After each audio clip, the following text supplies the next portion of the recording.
talagang fellowship. No? Ang fellowship sa Tagalog, ang ibig sabihin ay pakikisama. No? Pakikisama or fellowship sa English. Ang tao, hindi siya aware or unconsciously or consciously na at nakikipag-fellowship siya. Nakikisama kung sa isang tao, sa grupo, at sa Diyos, no? Diyos. Gano'n po ba kahalaga ang fellowship sa tao? At ano ang nilalayon ng Diyos para sa atin kung paano tayo makipag-fellowship o kung kanino? Sige po, buksan po natin ang ating mga Bible dito sa unang Korinto 1 verse 9. 1 Corinthians 1 verse 9. Opo, kung sino po yung ilang nakahanap, sana po ay pakibasa po ng malakas. 1 Corinthians 1 verse 9. Mga may salamin. Opo, sister. Wala kayong Pablo, ayon sa kalooban ng Diyos. Verse 9 na po. Opo. Tapat ang Diyos. Tapat ang Diyos na tumawag sa inyo upang makipag-isa sa kanyang anak na si Yesu Cristo na ating Panginoon. Yun. Sabi niya, ang tapat ang Diyos, no? Tinawag niya tayo upang makipag-isa. Sa ibang CP or translation, sabi niya, ang Diyos ay tapat na sa pamamagitan niya ay tinawag kayo sa pakikisama ng kanyang anak na si Yesu Cristo na Panginoon natin. Ito po si Apostle Paul, no? Nagsasalita siya sa mga taga-Corinthians sa Bible. Merong lugar doon, Corinto. Sabi niya, dito sa mga Christian, tapat ang Diyos, tinawag niya tayo or kayo para magkaroon ng pagsasama, pakikisama sa Panginoong Jesucristo. No? Ang Diyos ang tumatawag para magkaroon tayo ng pakikisama. At tulad na yung pagkakataon nito, naririnig po natin ang kanyang mga salita. Kasi tinatawag na tayo para magkaroon tayo ng fellowship or pakikisama sa ating Panginoong Jesucristo. So siya pala tumatawag, no? Para tayo, personally, tinatawag na tayo sa pamamagitan ng iba't ibang paraan. Ito yung layunin po ng Diyos, no? At ano pa yung sinasabi niya sa kanyang salita? Isa pang verse po. Dito sa 1 John 1:3. Unang 1, yung bandang huli po ito. Bago Revelation. Unang 1, chapter 1, verse 3. Si Man. Para makita na niya. Verse 3.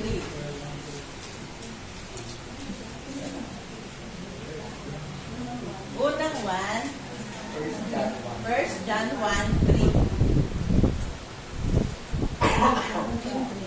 Pinapahayag na namin sa inyo ang aming nakita at narinig upang makasama kayo sa aming isa sa Ama at sa kanyang anak na si Jesus.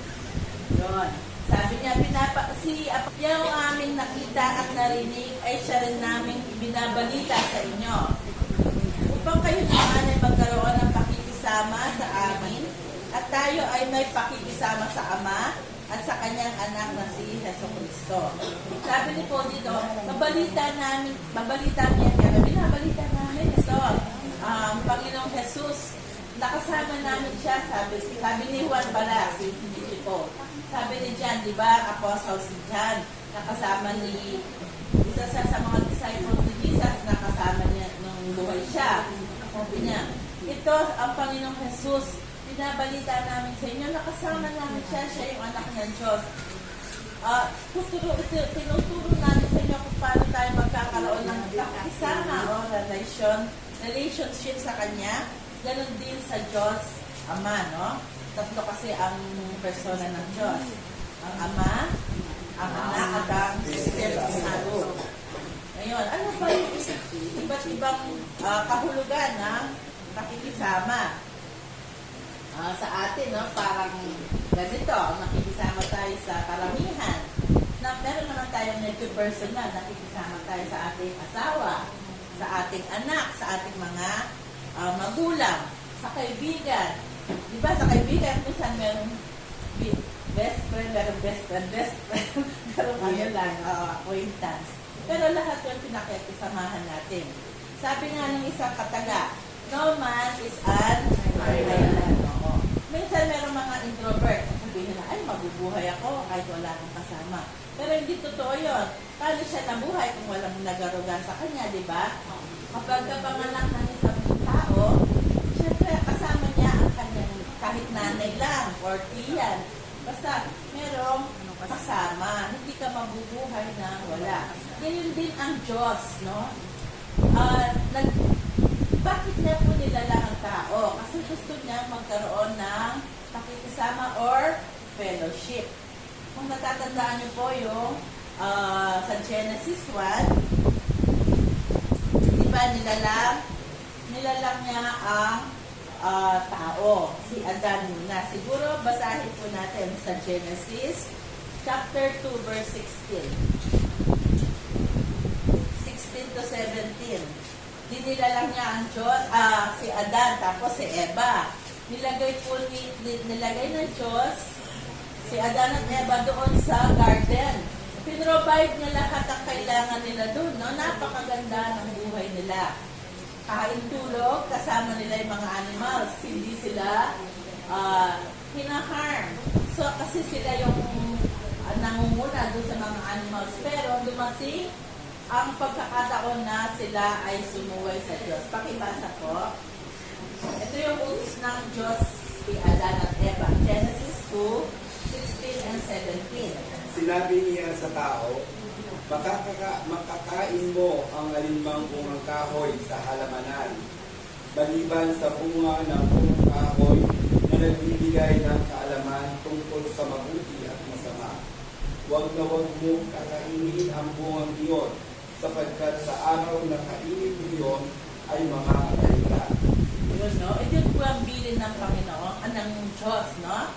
Ng Panginoong Diyos, na huwag kakainin yung bunga ng halamang yun.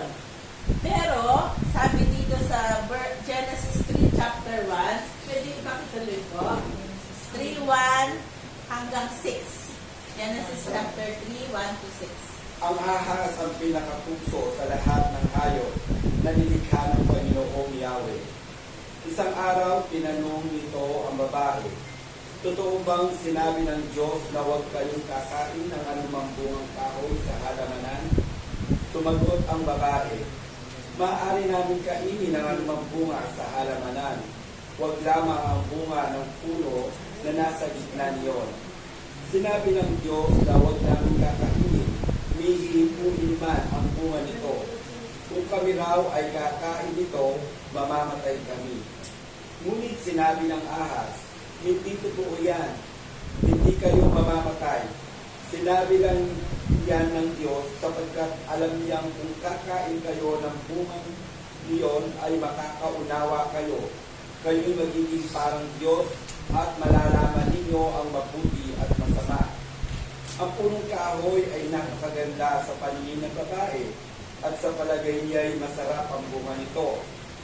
Naisip din niya na kahanga-hanga ang maging marunong. Kaya't kumitas siya ng bunga at kumain nito. Binigyan niya ang kanyang asawa at kumain din ito. Nagkaroon nga sila at ang ganda. Thank you po. Ito yung napakalungkot na nangyari sa tao, no? Doon, lahat ng kakain nila, inaalagaan sila ng Panginoon. May pakikisama sila noong unang inilalang ng Diyos si Adan at Eva, nung hindi pa sila nahulog sa tukso ng dyablo. Napakapanukso ng dyablo, no? Sabi niya, hindi ka mamamatay. Pero ngayon, anong nangyayari? Namamatay ang tao. Noon, walang kamatayan. Noong unang nilalang ang tao. Wala siyang hirap, wala siyang saplot kasi hindi siya aware sa kasalanan. Sabi niya magiging matalino siya, no? Sabi ng ahas. Pero hindi katalinuhan yon. Awareness na sa kasalanan. Talagang napakatunso ng Diablo. Hanggang ngayon, kumikilos ang Diablo sa kalagitnaan natin. Talagang nililin lang na tayo. Napaka-liar niya, no? Napaka-liar niya. Dinala niya ang tao sa kapahamakan, no? At si Eva, no? Si Eva, naging marupok siya. Nakalimutan niya yung bilin ng Diyos. Kasi ano sila ang ganda ng kalagayan nila. Tapos, binigyan siya ng pagnanasa ng Diablo na mas maganda pa. Kasi, nagsinungaling ang Diablo sa kanya, no? Ang devil. Nakaform siya as a snake. At doon, no? Nasira po ang relasyon, ang pagsasama ng Diyos at tao. Kasi ang Diyos ay isang banal na Diyos. Talagang pinamumuhian po niya ang kasalanan. Babasahin ko dito. Sabi ang Diyos ay banal. 1 Peter 1:15. Kung gusto niyo pong makita, 1 Peter 1:15. Ngunit yamang banal ang sangitin nyo'y tumawag ay mga pakabanal kayo sa lahat ng paraan ng pamumuhay. At dito naman sa mga awit, Psalms 5:4, sapagkat ikaw ay di isang Diyos na may kaluguran sa kasamaan. Ang masama ay hindi tatahak kasama mo. So, nung nagkasala po si Adan at si Eva, hindi sila pwedeng magsama ng Diyos sa iisang lugar. Kaya, naparusahan sila Adan at si Eva, no? Doon sa Genesis 3:8. At nagtago sila Adan at Eva. Narinig nila ang tinig ng Panginoong Diyos, Genesis 3:8, na lumalakad sa halamanan sa kuyumlim ng araw at nagtago ang lalaki at kanyang asawa sa harapan ng Diyos sa pagitan ng mga punong kahoy sa halamanan. At doon sa verse 23, sabi, Genesis 3:23, kaya pinalayas siya ng Panginoong Diyos sa halamanan ng Eden. Tinutukoy po dito ay si Adan, no? Upang kanyang bukirin ang lupaing pinagpunan sa kanya. Verse 24, ano pat tinaboy ang lalaki at inilagay sa silanganan ng halamanan ng Eden ang mga kerubin at ang isang nagniningas na tabak na umibot upang ingatan ang daang patungo sa kahoy ng buhay. So, may palayas siya po, kasi banalitang lugar ito, andun ang presensya ng Diyos, hindi na siya pwedeng pumunta doon. So, binagsak ng Diyos ang hatol sa tao na lahat ng kakainin niya ay doon sa Genesis, kung gusto niyo pong basahin doon, ay paghihirapan muna niya sa lupa, bubukirin niya to, yung babae naman maghihirap siya sa kanyang panganganak. Pero, mahal pa rin ng Diyos ang tao, no? Mahal pa rin ng Diyos ang tao. Gusto niya makasama uli, magkaroon ng pakikisama po sa atin, fellowship. Kasi mahal niya talaga tao.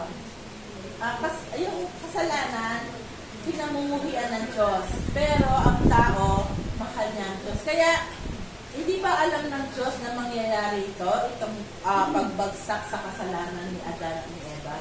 Alam niya po ito, kaya nagplano po ang Diyos noong panahon na yon ng Diyos kasi alam po niya yung hinaharap, alam po niya yung ngayon, yung mangyayari sa buong kasi siya ay Diyos sa buong mga panahon na lang niya. Plano po niya na, sabi niya kay Eva, yung binhi, siya yung magiging kalaban ng Diablo. Sino yung binhi ito? Siya ang Panginoong Jesucristo na ipapanganak 2,000 years later or many years, no? Hindi 2,000, basta matagal, no? Siya ay ipanangako ng Diyos nung una pa. Ito yung plano ng Diyos, no? Para magkaroon po tayo ng fellowship sa Kanya. Pero kung minsan, maraming pumipigil para gustuhin natin magkaroon po ng fellowship sa Panginoon. Unang-una na po ay yung ating kasalanan. Kasi marami pong tao na gusto nilang makilala ang Diyos pero ayaw po nilang iwan ang kasalanan, no? Napakahalaga po na magkaroon po tayo ng pagpapanumbalik ng pakikisama yung tao. Dito sa Colossians 1:29. Paano po pinapanumbalik ng Diyos paano pinapanumbalik ng Diyos ang pakikisama sa atin? Pwede po pakibasa sa Colossus 1:21-22.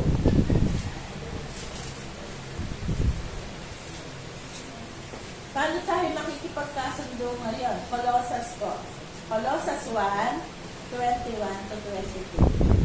Paano po, no? Napakahirap, no? Na magpanumbalik ang ating relasyon sa Diyos. Dati kayo ay malayo sa Diyos at naging kaaway niya dahil sa iyong paggawa at pag-iisip na masasama. Ngunit naging tao ang anak ng Diyos at sa pamamagitan ng kanyang pagkamatay ay pinagkasundo kayo sa Diyos. Nang sa gayon ay manghiharap niya kayo walang kapintasan at walang lumis. Yun.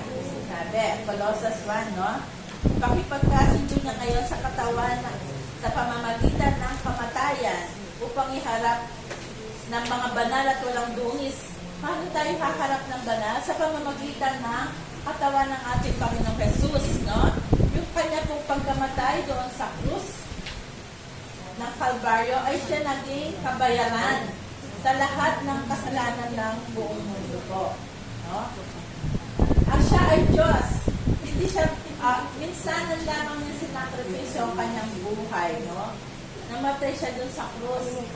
Isang beses lang yun para na lahat sa kasalanan ng buong sanlibutan. Nasasabi po ba natin tayo hindi makasalanan? Pwede mabait po tayo. Pero mahirap maging mabait ngayon, no? Kasi may abuso, maabuso ka, saka ang tao ngayon, talagang selfish siya. Ako, inaamin ko, noong wala pa ako sa Panginoon, siyempre sarili ko yung gusto ko, maging successful ako, gusto ko, ganito, hindi ako magpapatalo sa mga kaklase ko, kung kanino. Pero nung nakilala ko ang Panginoon, hindi ko naman sinabi supervise na ako, pero ginagabayan niya ako. Sinasabi niya, siya yung nagpipigil sa akin, ito, hindi kalugod-lugod ito sa akin. Kahit na parang yung merong pagpipigil. Kung ano yung kagustuhan ng Panginoon, siya po yung ating sinusunod dahil nasa atin ang Panginoong Jesucristo. At yun ay nagagawa natin kung magkakaroon po tayo na tunay na fellowship or pakikisama sa ating Panginoong Jesucristo. Dito pa po sa Romans 5:10 and 11, pwede pong pakibasa. Roma 10, chapter 5:10 and 11. Romans, sa New Testament po. Yan. Kita na po. 10-11 po. Opo. Dati tayo mga kaaway ng Diyos, ngunit tinanggap na niya tayo bilang mga kaibigan sa pamamagitan ng pagkamatay ng kanyang anak. At dahil dito, tiyak na maliligtas tayo sapagkat si Kristo ay buhay. At hindi lamang iyan, tayo'y nagagalak at nagpupuri sa Diyos sa pamamagitan ng ating Panginoong Jesucristo, sapagkat dahil sa Kanya ay tinanggap tayo bilang mga kaibigan ng Diyos. Yun, napakahalaga po, no? Isang term yung ginamit niya.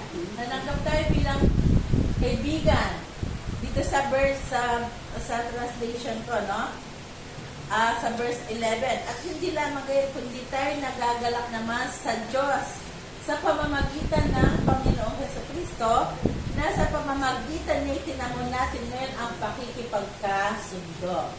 So dati daw, kaaway tayo ng Diyos dahil sa kasalanan.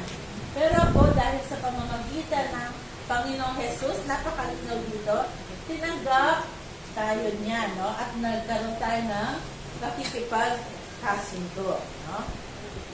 So, nasa sa atin ngayon po, no? Talagang in-extend ng Diyos ang kanyang banal na kamay.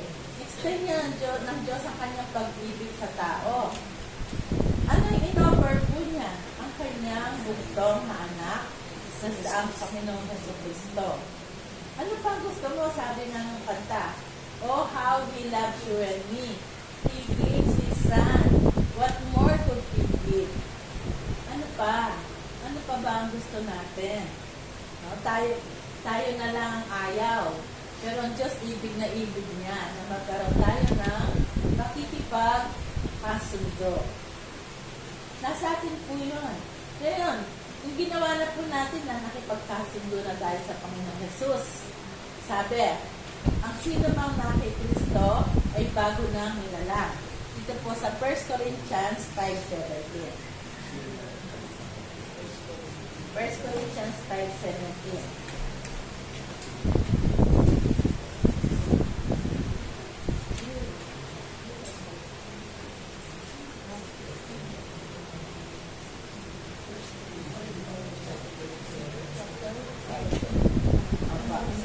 Second Corinthians po pala. Sorry. Second.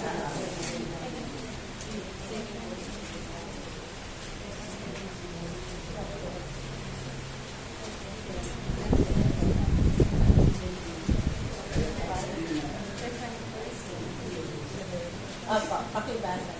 Second Corinthians 5:17.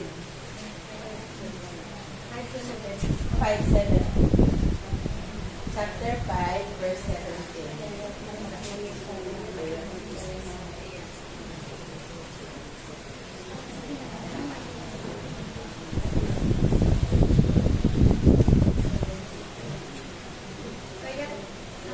Kaya kung nakapag-isa kay Kristo ang isang tao na siyang bagong nilalang, wala na ang dati niyang pagkatao sa kanit.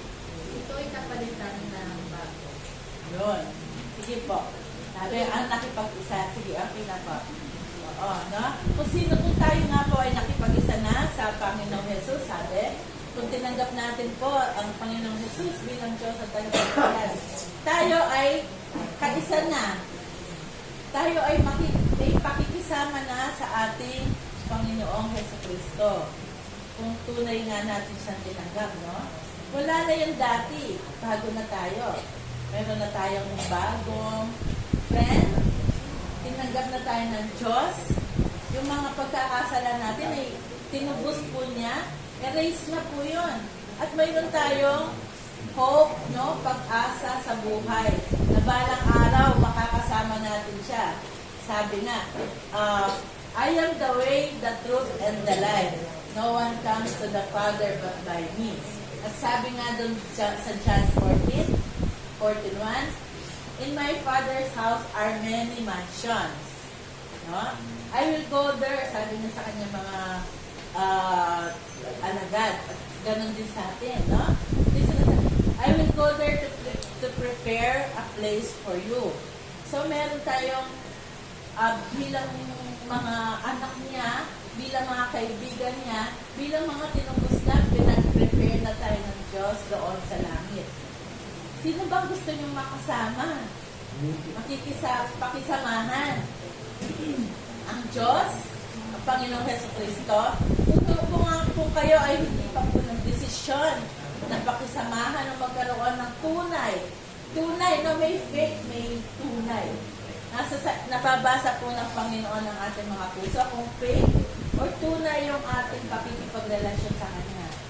Kung tunay po yung ating relasyon sa Kanya, ang lahat po ng pangako ng Diyos ay nasa sa atin. Kahit nandito pa tayo sa lupa, sabi niya, hindi ko kayo iiwan ni pagbabayaan man. Ayaw niyo ba yung best friend na ganon? Walang iwanan.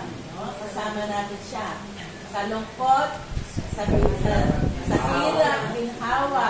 Total na, I'm sure naman yung joy na binibigay ng Panginoon sa inyo, sa atin, kasi naranasan ko na siya, ay matutumbasan kahit na ang relasyon, asawa, anak. Kasi napakalaki ng pag-ibig ng Panginoon po sa bawat isa sa atin.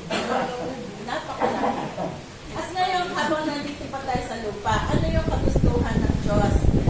Magkaroon tayo ng fellowship sa Kanya sa pamamagitan ng pananalangin, sa pamamagitan ng pagbabasa ng Kanyang mga salita, no?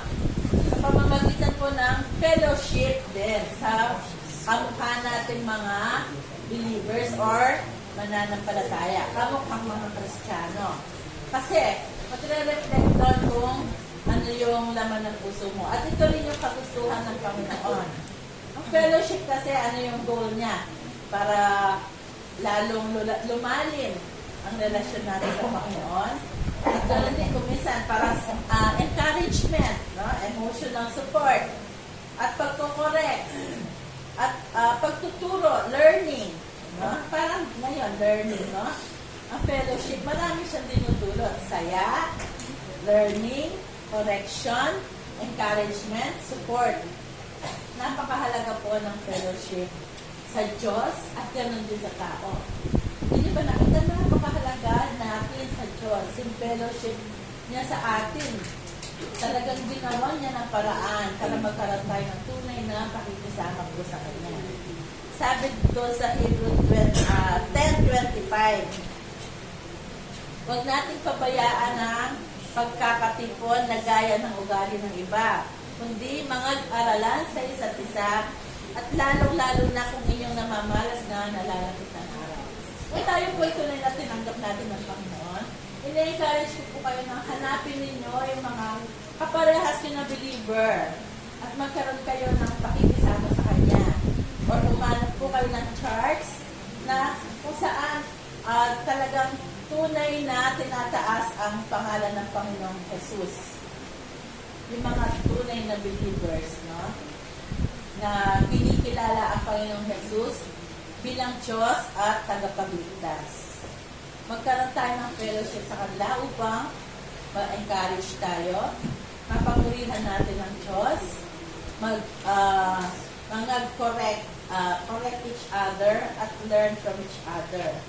At umilit ang ating pananampalataya at lumago tayo sa Panginoong Jesus. No? Kung gusto niyo po, tutulungan ko kayo kung sino yung gustong maghanap po ng fellowship. Pero ang mahalaga, kailangan mag-start po muna sa ating mga puso, sa ating sarili, na magkaroon tayo ng tunay na pakikipag-fellowship, pakikipagkasundo sa Diyos sa pamamagitan ng isang panalangin ng pananampalataya. Sabihin nyo, Panginoong Diyos, ako po, naniniwala po ako ay malayo, walang tunay na fellowship sa iyo dahil sa aking mga kasalanan. I admit na ako ay isang sinner, nalayo sa iyo at magpupunta sa kapahamakan. At naniniwala po ako, believe, ABC, believe, na ang Panginoong Jesus, naniniwala po ako, Panginoong Jesus, pinandog niyo po ang inyong buhay bilang kabayaran ng aking mga kasalanan. At ikaw ay muling nabuhay upang ako ay bigyan ng buhay na walang hanggan. At C, confess. Ngayon po ay pinakonfess ko sa aking dila na ikaw ay aking Diyos at sariling tagapagligtas. Tunay po na gawin po natin yun. At tunay yung magkakaroon tayo ng fellowship at pakikisa sa ating Panginoong Jesucristo. Maraming salamat po sa pakikinig ng kanyang mga salita. At kung meron po kayong mga katanungan, meron po kayong mga questions? Po. Meron? Okay. Ngayon po, hinihiling ko po muli na tayo ay manalangin sa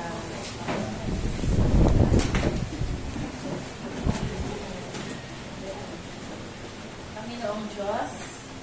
Hindi po ay nagpapasalamat po kami ng marami sa pagpapatibay mo habang kami po ay nagbabible study at binubulay-bulay po ang po mga salita.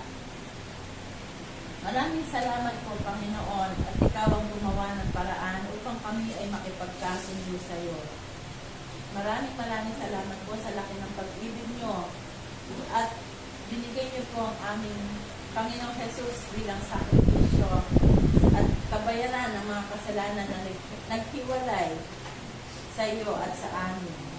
Tulungan mo po kami na lumapit muli sa iyo. Tulungan mo po ang sino man dito na wala pang tunay na relasyon po sa inyo. Lumapit siya ng may pagpapakumbaba at pag-amin ng pagkakasala at tanggapin niya Panginoong Jesus bilang kanyang Diyos at tagapagligtas. At magkaroon ng pakikipagkasundo, pakikipag-isa po sa inyo. Napakasarap po na ikaw ay kasama namin sa bawat araw, sa bawat segundo ng aming buhay. Walang takot, punong-puno ng pagpapala at pag-ibig ang aming pakikisama sa inyo, Panginoon.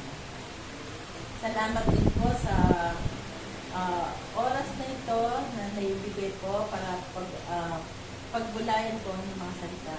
Pagpalain niyo rin po ang natitirang oras ng aming mga kasamahan para sila ay mag-meeting. Ikaw po ang manguna sa kanilang mga puso at pag-iisip. Ganun din po ang kanila pong mga nangunguna sa kanila, si Ma'am Dang po, Sister Dang.